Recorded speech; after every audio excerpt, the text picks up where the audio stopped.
Bismillahirrahmanirrahim. Assalamualaikum warahmatullahi wabarakatuh. Teman-teman, apa kabar? Waduh, ini malam ini nih betul-betul luar biasa. Dahsyat betul ya. Kita tahu bahwa kemarin tanggal berapa? 30 ya. Itu Panglima Komando Gabungan Wilayah Pertahanan, Pangko Gapwilhan 1, Letnan Jenderal Kunto Arif Wibowo dicopot ya. Dan nggak tanggung-tanggung dari posisi yang sangat strategis itu langsung di grounded hanya, sorry ya kalau saya kalimatnya hanya menjadi kepala staf menjadi staf ahli kepala staf angkatan darat. Gila nggak? Gila nggak? Ini gila banget. Nah, memang Kapuspen TNI itu juga sudah mengatakan bahwa ini adalah mutasi biasa, tour of duty segala macam, tidak ada kaitan dengan politik di luar segala macam. Tapi orang semua paham bahwa ini adalah buntut dari gerakan 320-an jenderal ya. Jenderal Laksamana Marsikal dan plus 97 kolonel pada tanggal 17 April yang membuat 8 pernyataan ya. Poin ke-8 sangat-sangat menohok istana, yaitu mendesak agar Wapres Gibran Rakabuming Raka dimajukan. Nah, kemudian nggak lama berselang Kunto disikat. Kenapa Kunto disikat? Karena dari 320-an jenderal itu ada seorang laki-laki yang sangat dihormati di kalangan militer, yaitu Tri Sutrisno. Tri Sutrisno pernah menjadi menteri, istilahnya dulu Menpangap ya, Menhankam Pangap, Menteri Pertahanan dan Keamanan Sri Panglima ABRI ya. Kemudian puncak karirnya Tri Sutrisno menjadi wakil presiden dari Jenderal Soeharto. Itu luar biasa teman-teman. Dan kita semua, saya nggak ngerti, tidak ada orkestrasi, tapi karena kita semua punya kepedulian yang sama, ini sesuatu yang sungguh-sungguh tidak bisa dibiarkan, maka kita semua bunyi ribut. Saya beberapa kali nulis dalam artikel maupun membuat podcastnya. Nah, yang saya sebut dahsyatnya malam ini adalah beredar kabar bahwa ada surat dari Panglima TNI yang membatalkan pencopotan Kunto dari posisinya Pangko Gapwilhan 1 menjadi staf ahli kepala staf angkatan darat. Dibatalkan. Gila nggak? Memang belum ada konfirmasi resmi, tapi surat itu beredar di mana-mana. Dan kalau menurut kata Tribun News ya .com, itu suratnya memang belum ditandatangani oleh Panglima TNI. Tapi teman-teman sekalian, saya beberapa menit yang lalu, ini yang menyebabkan saya malam-malam menyapa teman-teman sekalian adalah bahwa beberapa menit lalu, kurang dari 10 menit yang lalu, ada seorang, saya kira kisi-kisinya gimana ya, seorang jenderal, bintang 4, wih ngeri nggak, telepon saya. Telepon saya, dia mengkonfirmasi bahwa surat itu benar dan pembatalan pencopotan Kunto adalah benar adanya. Saya bilang, gila nih kalau benar begitu, gila. Artinya berarti bahwa ketika Kunto dicopot, itu Prabowo tidak tahu. Bayangkan untuk posisi Jenderal Bintang 3 strategis itu, Panglima TNI, nah ini bagus ini ya, Panglima TNI menerima perintah dari Solo. Dari Solo teman-teman sekalian, gila nggak? Dari Solo. Memang kita masih mengenal apa yang disebut oleh Said Didu sebagai geng Solo ya, Kapolri geng Solo, Panglima TNI geng Solo ya kan, memang tapi kita betul-betul nggak menyangka bagaimana seorang Agus Subianto Panglima TNI mau menerima perintah untuk hal segenting dan sepenting itu dari Solo. Itu nggak masuk akal buat saya. Dan menurut senior yang saya terima teleponnya tadi, saya bilang nih kalau saya tahan sampai besok nggak lucu banget nih, saya harus bunyi ke teman-teman malam ini. Jadi begitulah yang saya dengar, dan ini luar biasa. Jadi bagaimana gerakan para jenderal senior purnawirawan plus 97-an kolonel itu betul-betul membuat Jokowi kalang kabut dan marah besar, dan itu sebabnya inilah yang membuat kita semua rakyat Indonesia marah sekali. Karena apa? Karena ternyata Jokowi masih merasa menjadi presiden sehingga dia memerintahkan Panglima TNI untuk mencopot Kunto. Dan yang membuat kita tambah marah lagi bagaimana Panglima TNI mau menerima perintah dari Solo. Padahal jelas-jelas Panglima TNI punya atasan yang namanya presiden. Presiden itu presiden yang sedang berkuasa, yang sedang menjabat, bukan mantan presiden. Saya belum sempat mengelaborasi hal ini kepada sejumlah jenderal kenalan saya yang lainnya. Anda pasti paham lah, kan saya suka nyebut beberapa nama ya dalam pergaulan, dalam interaksi saya dengan para jenderal senior itu. Tapi karena memang ini menurut saya informasi yang sangat-sangat berharga, saya terabas saja malam ini sampai nanti mungkin akan saya terkait dengan informasi kanan, kiri, depan, atas, belakang, dan sebagainya.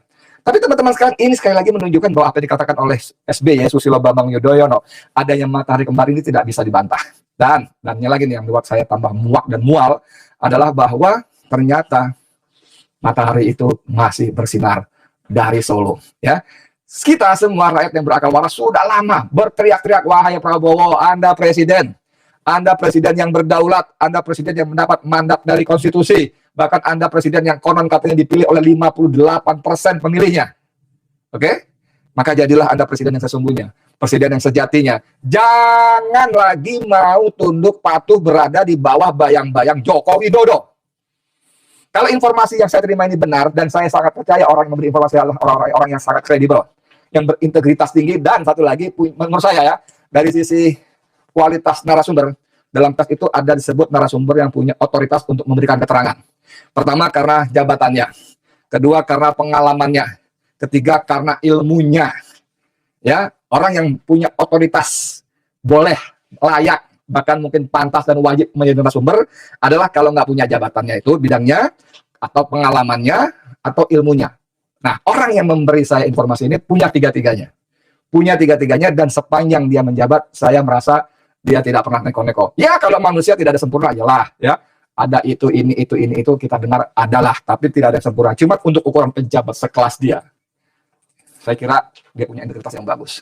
Makanya malam-malam ini, tadi saya lihat jam 8 kurang 20, 9 kurang 20, saya menyapa teman-teman sekalian untuk menyampaikan kabar ini. Dan ini sekali lagi, Masya Allah, ini Jokowi benar-benar perusak. Dia dengan actingnya suka merasa, aduh, ya yang penting proses hukumnya, aduh, menyebalkan, betul-betul menyebalkan manusia satu ini. Tapi ternyata dia masih cawe-cawe. Dan yang membuat kita makin marah adalah bahwa bagaimana mungkin seorang Panglima TNI itu masih mau menerima perintah dari Solo, saudara sekalian, untuk hal yang segenting ini, untuk hal yang segawat ini. Kalau Jokowi marah kepada Tri Sutrisno, silakan aja. Tapi pertama, Tri Sutrisno dan para purnawirawan tadi, jenderal-jenderal dan para kolonel tadi adalah sekarang orang-orang sipil, orang-orang yang sudah pensiun dari posisinya di ketentaraan, di TNI. Karenanya mereka punya hak konstitusional untuk menyatakan pendapat secara bebas di muka umum, baik secara lisan, tertulis, maupun dan sebagainya. Dan itu dijamin oleh konstitusi kita pasal 28.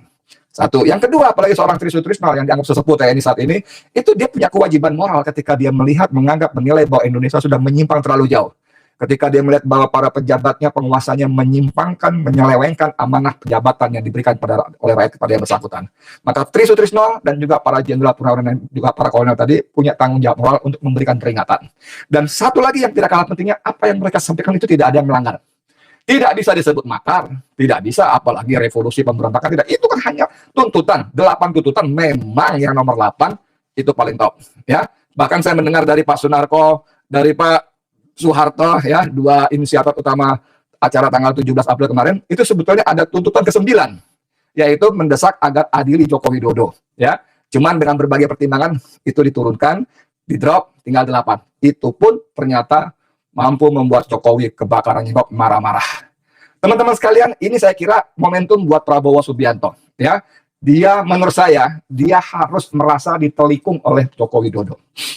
Kalau bahasa Jawanya ngono ya ngono nengojo ngono, ya, bahwa dia menghormati Joko Widodo sebagai mentornya, dia menghargai Joko Widodo sebagai orang yang sangat berjasa mengantarkannya pada posisi sekarang sebagai presiden ke-8. Itu iya. Karenanya dia marah-marah betul kan ketika dia mengatakan ada orang-orang yang berusaha memisahkan dia dengan Joko Widodo. Dan dengan serampangan Prabowo mengatakan bahwa orang-orang itu orang-orang yang tidak suka pada Indonesia. Saya marah sekali dengan ucapan Prabowo waktu itu. Karena saya dan banyak warga Indonesia yang berpikir waras, berpendapat seharusnya Prabowo menjadi presiden yang mandiri, berdaulat, ya. Kalau Prabowo terus mikul dhuwur mendem jero kepada Joko Widodo, ya. Saat ini, detik ini, peristiwa Kunto ini harus menjadi momentum bagi Prabowo untuk sepenuhnya lepas dari Joko Widodo. Dan bukan cuma itu, Prabowo harus mendorong semua pihak, institusi, lembaga untuk mulai meminta pertanggungjawaban Joko Widodo atas segala kesalahannya, dosa-dosanya, kejahatannya kepada Indonesia dan rakyatnya selama 10 tahun dia berkuasa. Ya, bohongnya luar biasa, korupsinya luar biasa, kolusinya luar biasa, nepotismenya, membangun dinasti politiknya luar biasa. Dan dia menyerahkan sumber daya alam kita yang dahsyat itu kepada sangat segelintir manusia yang disebut oligarki. Dan tentu saudara sekalian tidak ada gratis. Itu sebabnya mantan penasihat KPK 2 periode, Dr. Abdullah Heha Mahua, mengatakan, Edi, kalau dibanding-bandingin semua presiden yang ada di Republik Indonesia, digabung semua hartanya, lawan Jokowi masih lebih banyak. Sejumlah orang mengatakan dia punya uang ribuan triliun, gila kan? Ribuan triliun, saudara sekalian. Dari Pak Gulipat, Hengki-Pengki, Kong Kali Kong dengan para oligarki tadi.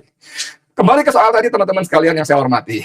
Prabowo, betul-betul saya berharap, sebagai warga negara, saya berharap, walaupun saya tidak memilih Anda pada Pilpres kemarin, saya sungguh-sungguh berharap Anda sekarang presiden yang berkuasa. Anda sekarang presiden yang menjabat, jadilah presiden yang sebenarnya.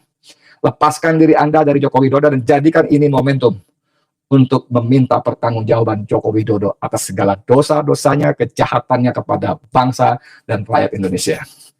Oke, kita tunggu perkembangan besok. Ini sudah tidak bisa melangkah, ya. Maksudnya melangkah kembali. Ketika saya konfirmasi dalam telepon beberapa menit yang lalu, ya, ini berarti Prabowo marah dong, saya bilang gitu ya. Karena senior saya mengatakan ini gila, Ed, ini gila. Panglima TNI menerima perintah dari Solo, ini gila sekali, sangat gila. Lalu saya bilang, jadi Wowo marah sekali dong. Saya bilang Wowo tadi kan. Wowo marah sekali. Dia bilang, ya marahlah, buktinya sampai Kunto dikembalikan pada posisinya, itu menunjukkan Prabowo sangat marah. Nah, kita lihat satu hari besok ini, detik-detik ini, apakah dari Kapuspen, dari TNI, ya, dari TNI, penerangan pusat penerangan TNI akan ada penjelasan resmi, atau bahkan langsung dari dari Panglima TNI-nya. Ini memang harus dikelirkan segera. Dan kita tunggu Jokowi, ini saatnya. Dia telah cross the red line, dia telah melintas, menabrak garis demarkasi yang sungguh-sungguh sangat tabu, ya. Sebagai mantan presiden, dia cawe-cawe terlalu dalam. Cawe-cawenya terlalu dalam, dan yang membuat kita sesak napas, membuat kita marah adalah bahwa bagaimana Panglima TNI masih mau menerima perintah dari Solo.